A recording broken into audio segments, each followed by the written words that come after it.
ด่าพระ ไอ้ควายธนูกูไม่กลัวไอ้สัตว์ไอ้หัวโลนมึงไม่ต้องปั้นหรอกควายธนู มันด่าหลุดเอา นั่นอยู่สิแต่ว่า แม่ที่มึงลงมาเลยหัวโลนควายธนูกูไม่กลัว เอาไม่กลัวห้องเห็นยัง มึงไม่ต้องมาดัดขากูขึ้นกูไม่ขึ้นกูจะลง ห้องเห็นยังห้องเห็นยัง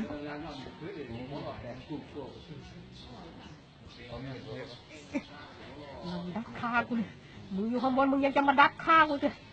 มึงเคยดูมึงลงมาเมื่อไรมึงเจอกูหัวโลน มึงเจอพระนี่มึงจะเจอหลวงปู่นี่แหละ กูจะทำให้พวกมึงเป็นประสาท โอ้ย กูไม่ออก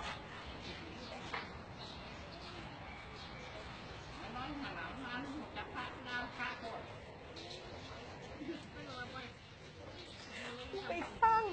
กูไม่ต้องสวดกูไม่ฟังอะไรทั้งสิ้นกูคอมเมนต์เก่งที่สุดแล้ว เขมิ้นก็ตายได้หรอวะ มึงไม่ต้องมาทายมึงต้องเพื่อนมึงต้องตายของเป็นเลย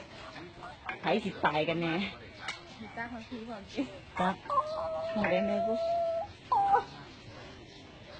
โอ้ยกู ไปเห็นยังเก่งจริงก็ออกให้ได้ที่ไหนสาธุสาธุสาธุขอให้ตายชั่วกับชั่วกันอย่าได้ผุดได้เกิดมึงไม่ต้องเดือดสายใส่กูมึงลุกขึ้นมาดิ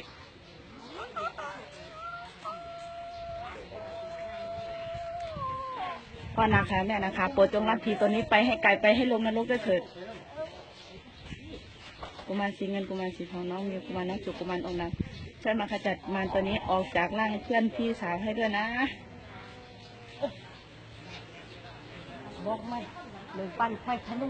ปั้นชนมึงนี่แหละปั้นชนมึงนี่แหละกูจะปั้นเอาไส้มึงออกนี่แหละ มึงทำอะไรมึงปั้นไฟทะลุกูไม่กลัวอาจารย์เก่ากูมีไฟธนูกูยังไม่กลัวเลย ตายไหมล่ะ ถึงมันจะตายเนี่ยกูก็ยังเป็นเห็นไหม ก็จะเอาให้ตายนี่แหละอาจารย์ยังตายเลย อาจารย์ยังตายเลย สวดจะสวดให้ตายเลยสวดแต่มึงขึ้นเลยแสงตีสิ